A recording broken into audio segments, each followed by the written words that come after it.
प्रिय साथियों, प्रिय मित्रों, आत्मीय आदर, आभार, अभिनंदन, नमस्कार। बुलंद ज्ञान में आप सभी को बहुत बहुत स्वागत है। आज हम अपने दिव्यांग एवं दृष्टिबाधित विद्यार्थी साथियों के लिए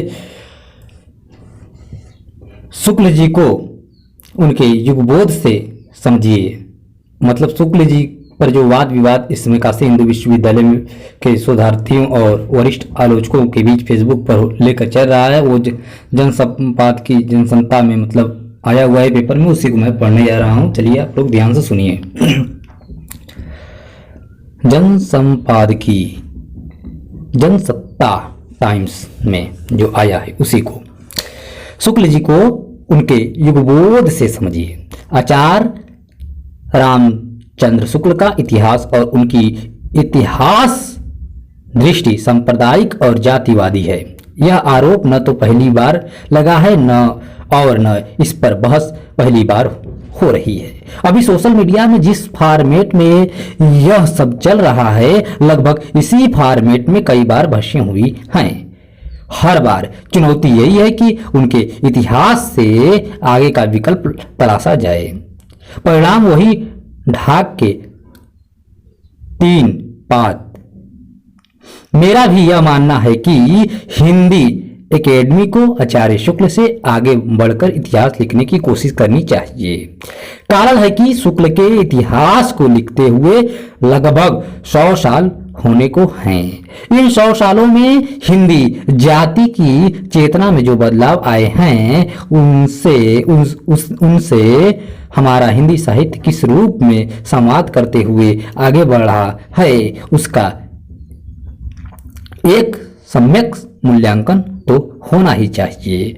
साथ ही जिस समय में शुक्ल जी ने इतिहास लिखा, उस समय में है इतिहास लिखने के लिए जितने सामग्री वे जरूरी समझे थे, उतनी इकट्ठी न हो सकी थी।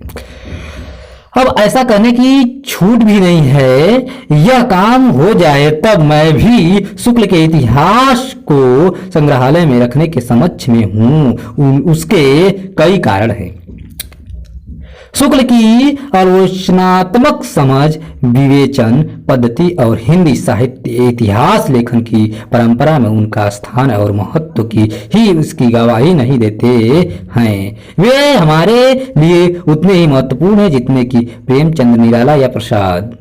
अब बात मूल सवाल पर कि क्या शुक्ल का इतिहास सांप्रदायिक और जातिवाद है? शुक्ल का इतिहास सांप्रदायिक या जातिवादी है?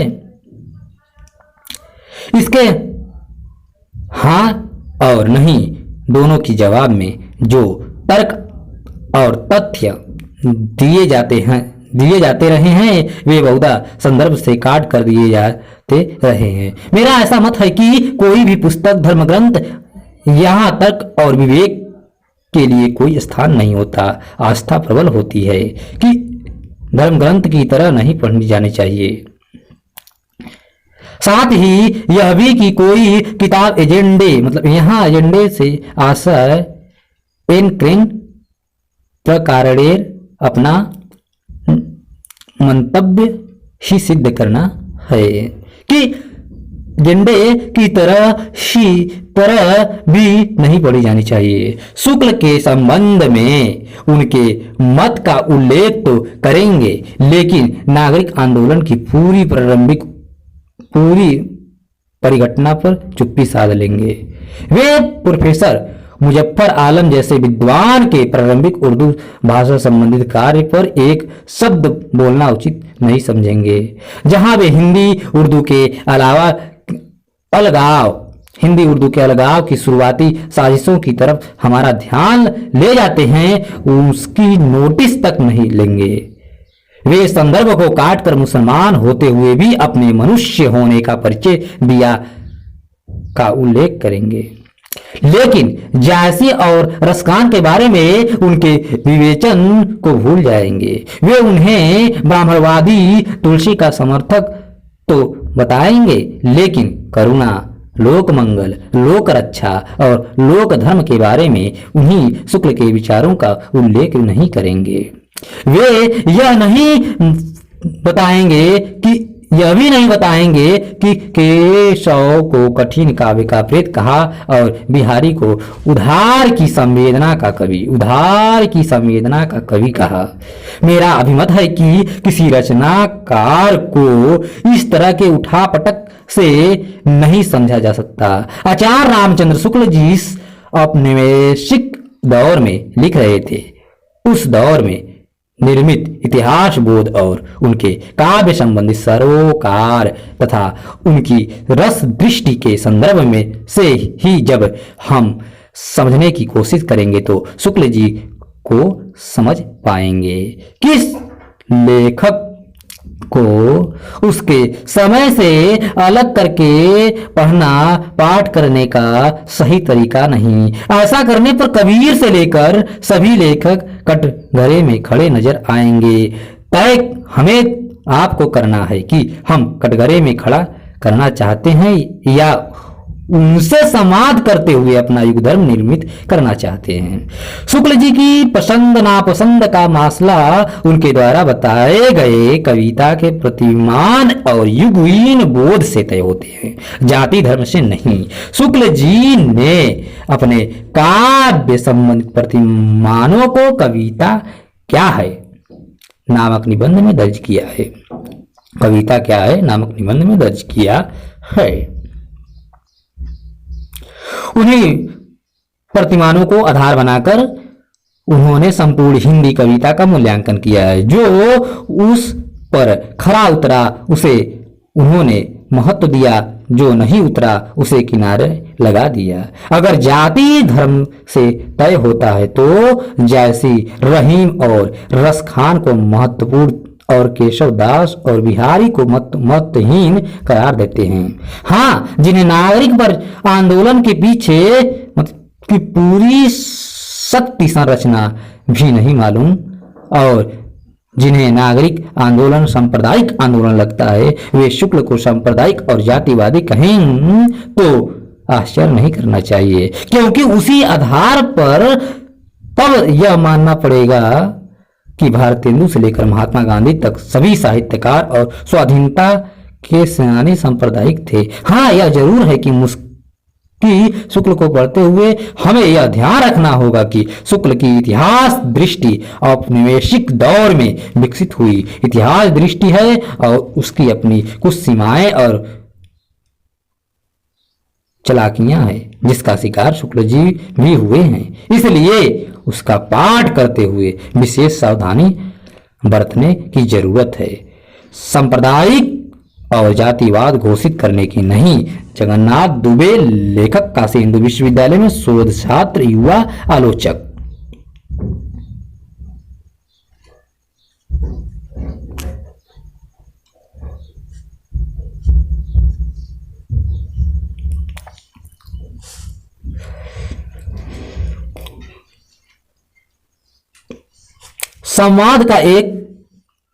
संवाद हो मगर लोकतांत्रिक तरीके से। संवाद हो मगर लोकतांत्रिक तरीके से। संवाद हो मगर लोकतांत्रिक तरीके से। संवाद हो मगर लोकतांत्रिक तरीके से। लोकतांत्रिक तरीके से। काशी हिंदू विश्वविद्यालय में शोध छात्र और युवा कवि बिहाग वैभव ने फेसबुक पर एक छोटी सी टिप्पणी लिखी जिसने साहित्य की दुनिया में बवाल मचा दिया। उनका कहना है कि रामचंद्र शुक्ल इतिहास सांप्रदायिक और जाति आचार्य रामचंद्र शुक्ल का इतिहास सांप्रदायिक और जातिवादी इतिहास है। हिंदी एकेडमिया को तुरंत इसका विकल्प खोजना चाहिए और इस इतिहास के संग्रहालय में डाल देना चाहिए। उनकी एक कविता कत्ल का लहू बोलता है। कत्ल का लहू बोलता है को लेकर भी विवाद हुआ। बात शुरू हुई तो वह व्यक्तिगत और अशोभनीय टिप्पणियों तक चली गई। बिहाग ने फिर कहा, भीतर की घृणा और व्यक्ति द्वेष आपको उखाड़ कर रख देती है। फेसबुक पर लेखकों की जातिवादी एवं सांप्रदायिक सोच पर चलते हुए यह बहस ऐसे मोड़ पर आ गई कि अब उसे बहस कहना ठीक नहीं लगता। यहाँ हम इस समाज विवाद से जुड़ी कुछ टिप्पणियां प्रस्तुत करेंगे या कर रहे हैं, टिप्पणियां प्रस्तुत कर रहे हैं। समाज एक लोकतांत्रिक और पारस्परिकता का वाला शब्द है। समाज एक बहुत ही लोकतांत्रिक और पारस्परिकता वाला शब्द है। समाज के बिना वाद विवाद का कोई अर्थ नहीं। वह ठूठा है, पुष्पित पल्लवित नहीं हो सकता, नतीजन निष्फल रह जाता है। विहाग वैभव ने शुक्ल जी के इतिहास को लेकर अपनी तीखी आपत्ति दर्ज की। निश्चय उसमें एक निर्णयात्मक स्वर है, पर आज हम जिस समय और माहौल में रह रहे हैं, क्या यह इकलौता निर्णयात्मक स्वर है?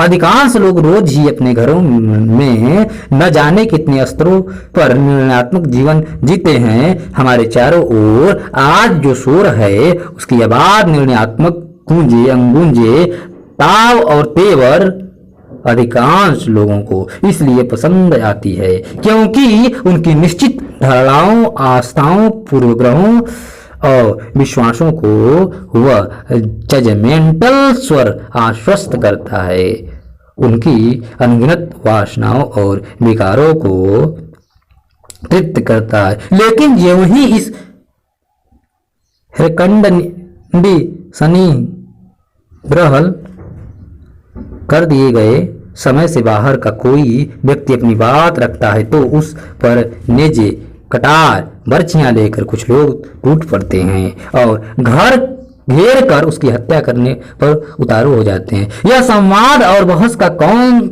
सा लोकतांत्रिक व अकादमिक ढंग है? विहाग वैभव ने सहमति और असहमति के जो बिंदु रहे हैं, सहमति के पक्ष को बिंदुवार रखा जा चुका है, उसी क्रम में संवाद को जारी रखते हुए असहमति का पक्ष। कोई वस्तु जब तक उसके लिए अनुपयोगी न हो जाए, किसी भव्य स्थापत्य में जब तक किसी तरह की आवाजाही बनी रहे, मेरी समझ से वह संग्रहालय की वस्तु नहीं। विहाग के संग्रहालय वाले प्रस्ताव पर मेरी असहमति इसलिए है कि अपनी सीमाओं, विवादी स्वरों और अंतर विरोधी विचारों के बावजूद व्यवहार में यह देखा और पाया गया है कि शुक्ल जी का इतिहास अभी भी संग्रहालय में नहीं, पुस्तकालय में ही जगह पाने का अधिकारी है। आज भी किसी न किसी रूप में वह अपनी उपयोगिता बनाए हुए हैं। इस पक्ष से विचार के कुछ बिंदु जिसमें से अधिकांश अनेकों बार पहले भी बताए जा चुके हैं। इसलिए जो लोग नवता और मौलिकता को ही ओढ़ते पहनते हैं, उनके लिए इसका महत्व शायद न हो। यह विहाग से मेरा संवाद है, यह विहाग से मेरा संवाद है। शुक्ल जी के पूर्व हिंदी साहित्य के इतिहास लेखन के जो उदाहरण प्राप्त होते हैं, उनमें गारसा दत्ताशी का और कमोबेश जॉर्ज ग्रिशन का इतिहास स्वयं ही मिशनरी इतिहास है। कवि परिचय के तत्व में मिलते हैं। शिव सिंह सरोज और मिश्र बंधुओं का इतिहास कवि वृत्ति संग्रह और कवि कीर्तन है। शुक्ल जी के इतिहास की उपयोगिता यह है कि वह कवि वृत्ति संग्रह अथवा कवि कीर्तन नहीं। रचनाओं के जीवन वृत्ति और रचना परिचय से आगे वह मार्मिक उत्तकियों, सूत्रात्मक वाक्यों के द्वारा उनका संक्षिप्त मूल्यांकन भी है, जो आगे आलोचनात्मक विन्यासों के अनुकरण की दृष्टि से आज भी आलोचकों के लिए उपयोगी है। तीसरा पॉइंट है, इतिहास ने हिंदी साहित्य के आगे के रचनात्मक और आलोचनात्मक विकास के लिए अपने विवादी संवादी मान्यताओं के साथ कई बड़ी बहसें पैदा की। उनका प्रस्थान बना। हिंदी आलोचना का समृद्ध विकास संभव हुआ। त्याग और ग्रहण की रचनात्मक समझ और विवेक रचनाओं के यहाँ पैदा हुआ। शुक्ल जी का इतिहास पहला व्यवस्थित सुगठित और वस्तुनिष्ठ इतिहास है। इसी कारण इसकी तुलना डॉक्टर जॉनसन की पद्धति से की जाती है। आज भी किसी भी दृष्टि से कोई भी साहित्य का इतिहास लिखा जाए तो इस पक्ष से उसके लिए शुक्ल जी का इतिहास एक उदाहरण बना रहेगा। सूचीबद्धता, विभाजन और श्रेणी कर के लिए वैज्ञानिक पद्धति से, पांचवा पॉइंट, सूचीबद्धता, विभाजन और श्रेणी कर के लिए वैज्ञानिक पद्धति से क्रोनोलॉजी का जो संगत और निर्दोष निर्वाह शुक्ल जी के इतिहास में किया गया है, आगे के साहित्य इतिहास लेखन में एक मानक की तरह इसकी उपयोगिता बरकरार रहेगी। छठा पॉइंट है, शुक्ल जी का इतिहास अपने मूल ड्राफ्ट में हिंदी शब्द सागर की भूमिका है, नियोजित थेसिस नहीं। शुक्ल जी लंबी लंबी भूमिकाएं लिखते थे जिनका महत्व निर्बाध है। भविष्य में जब कभी भी कोई व्यक्ति संपादन अथवा संकलन का कार्य करेगा, भूमिका लेखन में शुक्ल जी के इतिहास से स्प्रिया करेगा। शुक्ल जी का इतिहास हिंदी, सातवां पॉइंट है, शुक्ल जी का इतिहास हिंदी साहित्य के संस्थानीकरण में महत्वपूर्ण भूमिका निभाता है। अगर यह कथन अतिरेक की लगे तो इस मत से कोई इनकार नहीं कर सकता कि हिंदी अध्ययन, अध्यापन और उसके अकादमिक ढांचे के संस्थानीकरण में इसकी भूमिका महत्वपूर्ण है। शुक्ल जी 1921 में बेचू के हिंदी विभाग में आ गए थे। उन्होंने कहा है कि 5-6 साल कक्षाओं में पढ़ाने के लिए जो नोट्स तैयार किए थे, उनका उपयोग उन्होंने इतिहास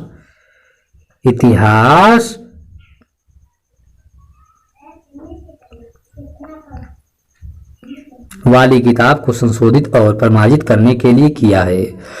8वां पॉइंट, देश विदेश में जब तक हिंदी का अध्ययन, अध्यापन और शोध कार्य जारी रहेगा, शुक्ल जी के इतिहास की अनिवार्यता और उपयोगिता बनी रहेगी। जब तक देश दुनिया में हिंदी विभाग संग्रहालय में तब्दील नहीं हो जाते, तब तक इसकी उपयोगिता बनी रहेगी। यहाँ मंगलेश जी की इस निष्पत्ति से सहमत हुआ जा सकता है कि झज्र अध्यापकों के लिए यह उपयोगी हो तो हो।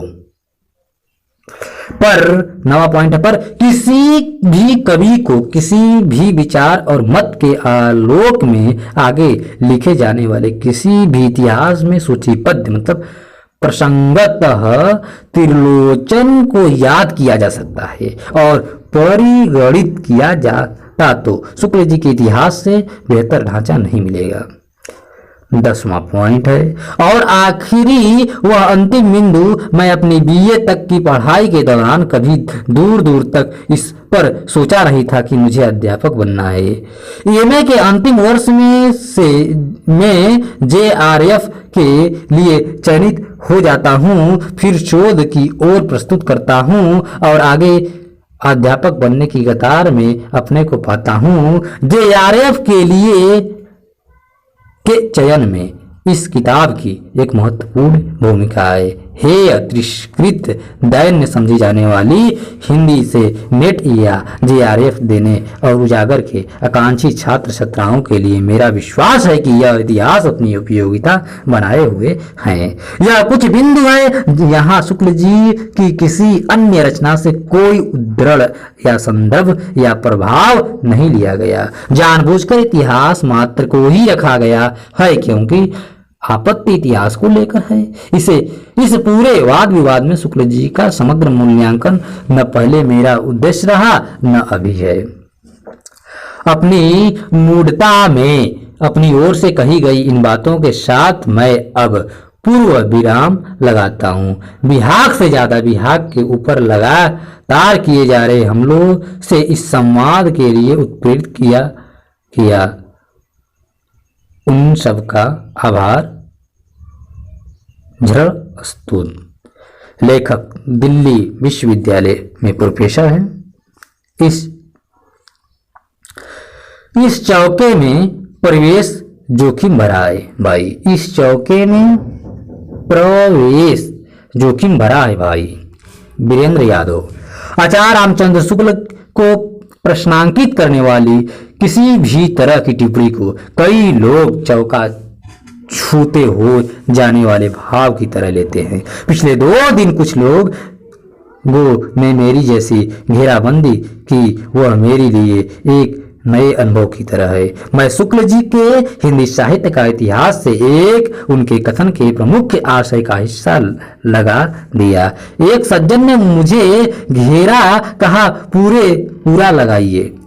मैंने पुनश्च करके उसे पूरा लगा दिया और अंग्रेजी में लिखित एक लंबे लेख का संदर्भ दे दिया जो जर्मन अध्येता हंसन हार्डर द्वारा संपादित पुस्तक में प्रकाशित है। हंस हार्डर द्वारा संपादित पुस्तक में प्रकाशित है। इस लेख में मेरे द्वारा उद्धृत कथन और अन्य सामग्री का हवाला देते हुए शुक्ल जी को मुस्लिम और उर्दू विरोधी तथा उर्दू साहित्य के बारे में उनके नजरिया को हिंदुत्ववादी और प्रतिगामी सिद्ध किया गया है। इन सज्जन को मैंने शिक्षा शास्त्री कृष्ण कुमार के लेख का इसी से संबंधित एक टुकड़ा भेज दिया, जिसमें शुक्ल जी को हिंदू और हिंदुस्तानी मानस वाला सिद्ध किया गया था। इस सबके बावजूद वे सज्जन अंत तक मुझ पर टीका टिप्पणी करते हुए दबाव बनाते रहे कि मैं अपनी मूल टिप्पणी को हटा लूं। यह सब करते हुए उन्होंने प्रेमचंद शुक्ल संबंधित मेरी एक अन्य फेसबुक टिप्पणी का हवाला देते हुए मेरे उद्धरण कौशल पर व्यंग किया और असंतुष्ट रहे। अभी भी मेरी समझ से परे हैं कि कोई कैसे यह दबाव किस अधिकार से बना सकता है कि मैं अपनी अमूक टिप्पणी हटा लूं, जबकि उसके विरोध स्वर पहले ही वह काफी मलामत कर चुका हो।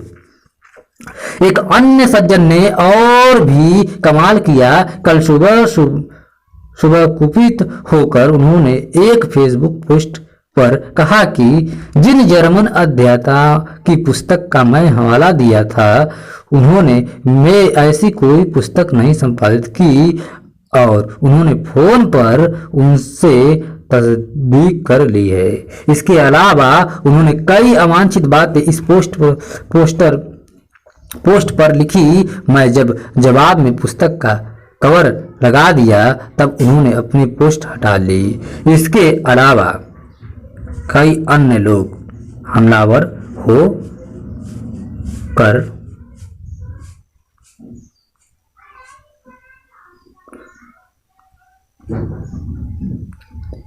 अमर्यादित टिप्पणियां करते रहे हैं, जबकि मैंने एक शब्द भी अपनी ओर से मूल पोस्ट में सिवाय उस उद्धरण के और कुछ नहीं लिखा था। मजे की बात यह है कि जितने लोग आक्रामक रहे सब मुझसे और मेरे लेखन से परिचित हैं और सबका कहना है कि वे सब मेरा बहुत सम्मान करते हैं। कहने की आवश्यकता नहीं है कि आचार्य शुक्ल जी एक पवित्र गाय और ऐसा पवित्र चौका बना दिए गए हैं जिसमें प्रवेश निषेध है। इसमें प्रवेश के बड़े जोखिम हैं। लेखक वरिष्ठ आलोचक। कहाँ जातिवाद या वर्णवादी हो उठते हैं शुक्ल जी? कहाँ जातिवादी या वर्णवादी हो उठते हैं शुक्ल जी? जातिवादी या वर्णवादी हो उठते हैं शुक्ल जी। विंध्याचल यादव। आचार्य रामचंद्र शुक्ल पर अब कुछ लिखना उमड़ते उद्दी में कागज की नाव तैराने जैसा हो गया है। आचार्य रामचंद्र शुक्ल जी पर अब कुछ लिखना उमड़ते उद्दी में कागज की नाव तैराने जैसा हो गया है। पर वादा किया था सो जाति के प्रश्न पर भी अपनी बात रखूंगा। साथियों, शुक्ल जी वैसे ही हिंदी साहित्य का पक्का ढांचा खड़ा कर रहे थे जैसे उसी दौर में महावीर प्रसाद द्विवेदी हिंदी भाषा का पक्का ढांचा बना रहे थे। यह दौर हिंदी भाषा और साहित्य के स्तरीकरण का है तो स्वाभाविक है कि इसका लक्ष्य शिक्षित जनता को ही होना था। ठेठ अनपढ़ अपढ़ लोग में बहाव मिलना ठहराव नहीं। यह हमें जानना चाहिए कि शुक्ल जी के यहाँ शिक्षित जनता का मतलब सीधे तौर पर पारंगत ज्ञानधारी होने से था, यानी वेद पुराण आदि के ज्ञान से था, और तरह की पढ़ाई उनकी शिक्षित जनता में शामिल नहीं है। और उस समय वेद पुराण काव्य शास्त्र कौन जानता था? ब्राह्मण या चंद उच्चोपानिक वर्ण के लोग, उच्चसोपानिक वर्ण के लोग। इसलिए शुक्ल जी का पूरा दृष्टि पथ वर्ण व्यवस्था के इन्हीं ऊंची जातियों को लेकर खड़ा हुआ। दूसरे वे भारतीय रसवाद के गहरे असर में थे। रसवाद आस्वाद को महत्व देता है, रसवाद आस्वाद को महत्व देता है। आस्वाद के लिए सहृदय होना अनिवार्य है। सहृदयता की भी शर्त वही शिक्षित जनता पूरी करती थी। इसलिए जाति व्यवस्था मतलब चिंतामणि भाग 4 से उद्धरण है। जैसा विचार उत्तेजक निबंध लिखने वाले तथा लोक की प्रकृति भावधारा की ताकत को समझते हुए द्वितीय उत्थान काव्यखंड में भी वे पुराणवादी शिक्षित जनता की पूछ नहीं छोड़ पाते।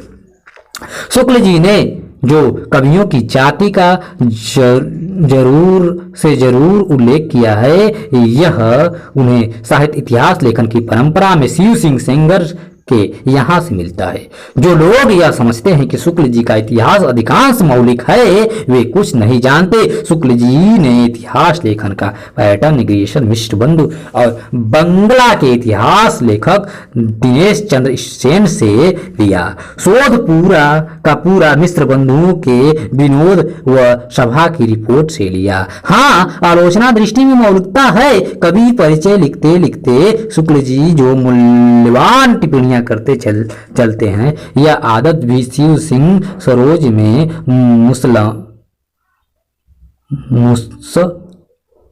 मुसलसल मौजूद है।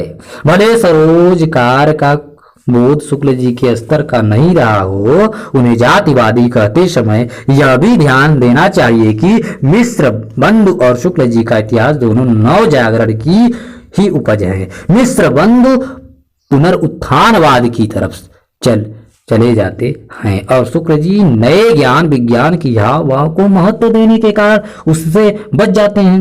नव जागरण ऊपरी तौर पर जाति वगैरह का खंडन करता है, पर उसके झंडा बरदार चूंकि ऊंची जातियों से आए थे, सो उनके दृष्टि पथ में वर्णवाद का घुसना स्वाभाविक था, जो शुक्ल जी के साथ भी हुआ। यही कारण है कि शुक्ल जी की दृष्टि उलझी हुई नजर आती है। उनके भक्त और आलोचक दोनों अपनी सुविधा अनुसार कोटेशन तलाश कर सकते हैं। मेरे विचार से वे सांप्रदायिक नहीं थे और जहां हुए हैं वहां औपनिवेशिक दृष्टि का शिकार होने के नाते हुए हैं। वे अपनी समझ में जातिवादी नहीं हैं, पर संस्कार, परंपरा और अपने द्वारा बनाई गई साहित्य की मान्यताओं की फसरी में जहां फंसते हैं, जातिवादी या कहे वर्णवादी हो उठते हैं।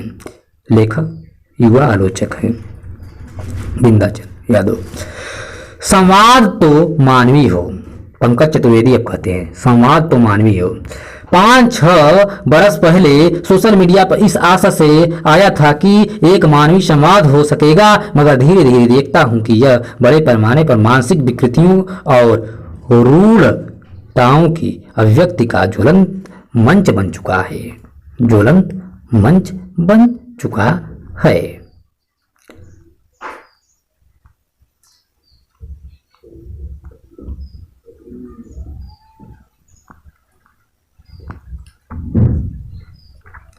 क्या यह संभव नहीं है कि दूसरों का निजी स्तर पर अपमान किए बगैर तीखा वैचारिक प्रतिवाद किया जा सके? क्या शब्द इसमें समर्थ नहीं रह गए या संस्कृति का साथ छूट गया है? कोई चीजें हमें पसंद नहीं है तो आलोचना करने की बजाय हम उस पर अपनी नफरत उलीचते हैं और वाचिक हिंसा करने लगते हैं। गुटबाजी, बाहुबल, दूसरों को नीचा दिखाने की कौशल, ये तीनों चीज प्रमुख है। गुटबाजी, बाहुबल और दूसरों को नीचा दिखाने की कौशल। इसी मानी में मैं इसे फांसीवाद की सफलता मानता हूं, क्योंकि उसके भी औजार यही हैं। हमारी स्नाविक उत्तेजना सत्य से हमारी दूरी का संकेत तो है ही, दुश्मन के भारी पड़ने की निशानी भी है। सिकंदर ने कभी हारे हुए पोरस से पूछा था कि तुम्हारे साथ कैसा व्यवहार किया जाए, तो उसने जवाब दिया, जैसा एक राजा दूसरे राजा के साथ करता है, जैसा एक राजा दूसरे राजा के साथ करता है, अर्थात राजावत व्यवहार करो। हम लोग राजा नहीं, साधारण मनुष्य हैं, इसलिए एक मानवीय सम्मान एवं बर्ताव की उम्मीद रखना लाजिम है। कुंवर नारायण की एक कविता के शब्द हैं, नजदीक आओ और नजदीक, मैं तुम्हारा या किसी का बुरा नहीं चाहता, तुम क्यों मुझे घेरते हो, तुम क्यों मुझे घेरते हो अपने शकों से। मुझे एक मनुष्य की तरह पढ़ो, देखो और समझो, ताकि हमारे बीच एक सहज और खुला रिश्ता बन सके, माद और जोखिम का रिश्ता नहीं। लेखक वरिष्ठ कवि एवं आलोचक हैं। वह हंसी बहुत कुछ कहती थी। अशोक कुमार पांडे की अब लेख हम लोग सुनेंगे। आपकी समझ अपनी कुंठा से बाहर न निकली तो कोई क्या कर सकता है। मजेदार यह है कि गांधी से लेकर इकलौती दलित कविता जैसी प्रस्थापना के मेरे जवाब उन्हें बहस तलब नहीं लगे, हंसी लगी, क्योंकि जवाब देने के लिए मेहनत करनी पड़ती है या अपनी कमी स्वीकार करनी पड़ती है। हंसी की व्याख्या वह अपने तरीके से करके एक और सनसनी फैला सकते थे, फैलाई। अपनी मूर्खताएं पकड़े जाने की शर्म और कुंठा के समन का यही तरीका सूझा उन्हें। अगर उन सहित किसी को लगता है कि फतवे देने का अधिकार उनके पास है और उसका उल्लंघन करने वाला अपराधी है, तो ऐसे जजमेंट मेरे ठेंगे पर ढेला भर महत्व नहीं देता मैं। भरोसा है अपने कहे पर तो तर्क के साथ आइए। ऐसे निजी छिछलेदार दरे के प्रयास बहु देखे हैं और मुझे कोई फर्क नहीं पड़ता। लोग पहले खुद को सिद्ध करें, फिर देंगे मुझे सर्टिफिकेट। यह भी कि अगर किसी को लगता है कि मजेबाजी में डरा देगा मुझे, तो उसे अशोक को और अच्छी तरह से जान लेना चाहिए। मेरी हंसी और गुस्सा दोनों समझने वाले समझ जाएंगे। जो न समझना चाहें वो न समझे मेरी बला से, जो न समझना चाहे न समझे मेरी बला से। लेखक वरिष्ठ कवि एवं टिप्पणीकार। ठीक।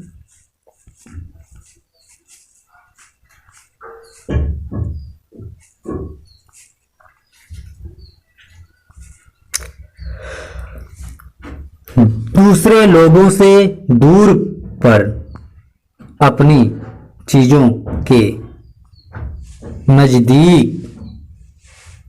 नजदीक दूसरों लोगों से दूर पर अपनी चीजों के नजदीक। अशोक वाजपेयी जी की अब कथन हम लोग सुनेंगे। हम इन दिनों लोगों से दूर हो गए हैं। एक दूसरे से फासला रखना जीने के लिए जरूरी हो गया है। पहले आदर्श माना जाता था दूसरों से फासले कम करना, अब जरूरी है दूसरों से फासला बनाए रखना। पहले जीने के लिए मेल जोल जरूरी था, अब जीने के लिए जरूरी है मेल जोल से दूर रहना। यह मध्यवर्गीय घर में चीजों का अंबार होता है। मराठी में जिसे अटाला कहते हैं, सो हमारे घर में भी है। पुस्तकें बहुत अधिक हैं, मैंने ही इतनी सारी लिख रखी है। फिर चित्र, स्मृति चिन्ह, फोटोग्राफ, मूर्तियां और तरह तरह की अन्य चीजें उन्हें इतने ध्यान से देखने और हर दिन उनकी धूल पोंछने का काम पहले कभी इस कदर नियमित किया नहीं। लेकिन शहर की सड़कें निर्जन होने से यातायात बहुत कम हो जाने के कारण धूल इन दिनों शायद कम है। पहले की तरह हर दिन एक महीन सी परत अब नहीं जम रहती है।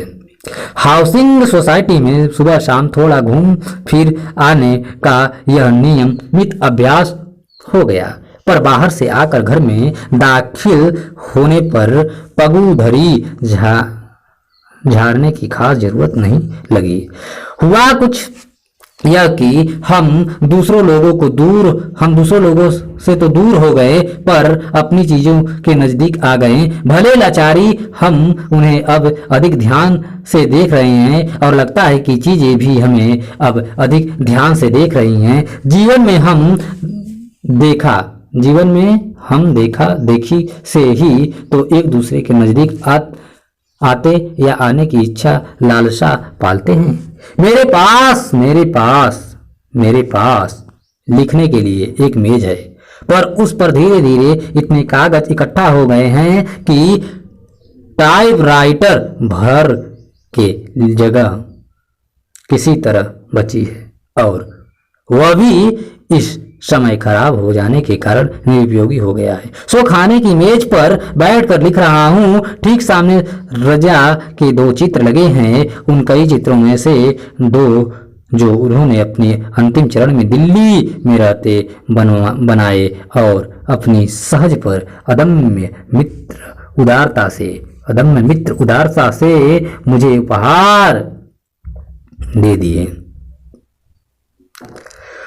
उन्हें देखता हूं कि इसका शीर्षक तक कभी कभार उन्हें देखता हूं कि उनके पीछे कहीं रजा की आंखें हैं जो इस कठिन समय मुझ बेचैन बेराहत को दिलासा देती हुई देख रही हैं। बगल में चम्मचे करछुले गिलास, अचार की बरनियां, शहद की एक बोतल, बिस्कुट का एक डिब्बा, हंसते हुए बुद्ध की एक चीनी मूर्ति आदि रखे हैं। अब उपयोग में न आने वाले ओवन पर मेज कैलेंडर है जिसमें MS सुब्बलक्ष्मी का फोटो इस महीने है।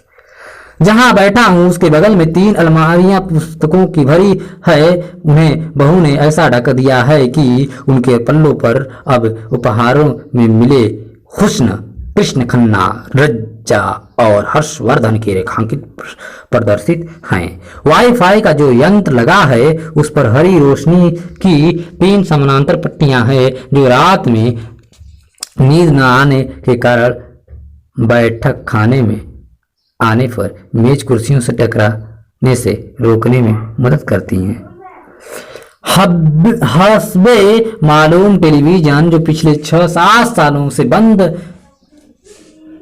है अनदेखा पड़ा है, अब भी वैसा ही है। अखबार आते तो रोज हैं, पर मेरा बेटा उन्हें एहतियातन वायरस मुक्त रखने के लिए 2-3 देर से पढ़ने लगता है। सो एक पिछड़ा आदमी खबरों से लगातार और पिछड़ता रहता है। खबरें हमारे इस कठिन समय में इस कदर झूठ, पूर्वाग्रस्त, अप्रमाणिक और सनसनीखेज हो गई हैं कि वे न खबरें हैं न उनसे सच्चाई का कोई ठीक पता चलता है।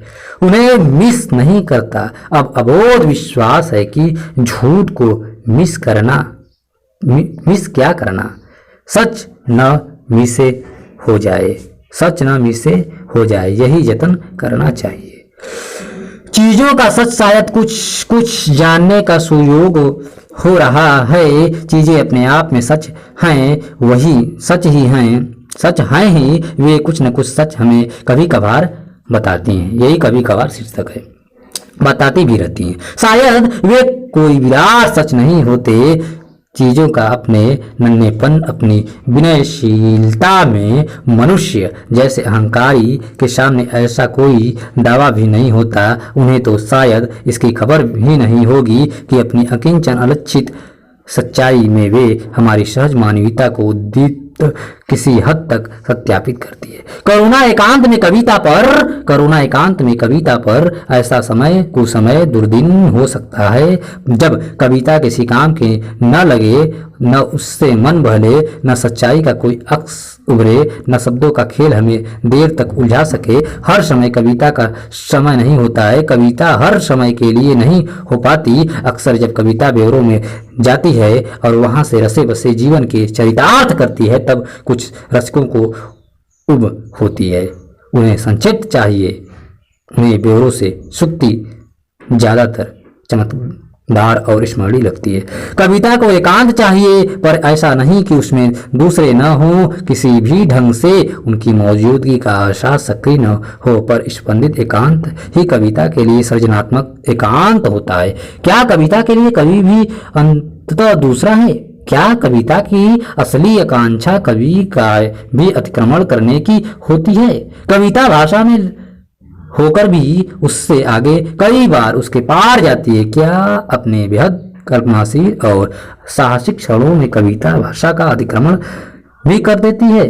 कविता एक पताका है, होने की अर्थ की खोज में काम पति हुई स्थिति और नीति की पताका है। उसके राज्य पताका बनते ही चाहे सत्ता की या किसी वैचारिक प्रस्थान की, वह शिखर पर नजर तो आने लगती है, पर अपनी सच्ची आभा को खो बैठती है। कविता राही नहीं दिखती, न मार्ग देश देती। वह रसिक पाठकों को राह की खोज में शामिल होने के खुला न्योता जरूर देती होती है। कविता भाषा समय आत्म समाज सच्चाई से संघर्ष करती है। जिस मोर्चे पर वह हारती या पिछड़ती भी रहती है। बिरले होते हैं ऐसे कवि जो इस पच को निसंघर्ष में समान रूप से विजयी हो। बुनियादी बातें हैं इन मोर्चों पर संघर्ष, हारना या जीतना नहीं। 20वीं शताब्दी में कविता की वीर गाथा उसके अथक और असमाप्त संघर्षों की कथा होगी, जय पराजय की नहीं। क्या पिछले कुछ दशकों से कविता के सार्थक होने पर इतना आग्रह किया गया है कि उसने सुंदर होना छोड़ दिया है? क्या कविता बिना सुंदर हुए सार्थक हो सकती है? सुंदरता और सार्थकता का जो आवयविक संबंध था वह भंग हो गया। लगता है कविता किसी व्यापक लक्ष्य के प्रयत्न में सहचर हो। इसमें कुछ भी अस्वाभाविक या आपत्तिजनक नहीं हो सकता। पर क्या कविता को परखने का एक जरूरी पैमाना अब यह हो गया है कि वह किसी हद तक किसी व्यापक लक्ष्य के लिए किए जा रहे प्रयत्न में शामिल है? क्या कविता अपने आप में लक्ष्य नहीं, सुंदर सार्थक मानवी? गद्य कविता जैसा लगे तो उसे गूढ़ माना जाता है, पर अगर कविता गद्य जैसी लगे तो इसे दुर्गुण क्यों माना जाए? ऐसे कथाकार तो कई रहे हैं, जैसे निर्मल वर्मा, कृष्णा सोमती, कृष्ण बलदेव वैद्य, ज्ञान रंजन, जो कविता प्रेमी रहे हैं। पर ऐसे कवि शायद कम है जो उतने ही कथा प्रेमी हूँ। रघुवीर सहाय, श्रीकांत वर्मा, कुंवर नारायण आदि इसलिए अपवाद माने जा सकते हैं कि इन सभी ने उल्लेखनीय कहानियां लिखी है। वे सिर्फ कवि नहीं बल्कि कवि कथाकार रहे हैं। कवि कथाकार, लेखक, वरिष्ठ कवि एवं साहित्यिक सांस्कृतिक चिंतक।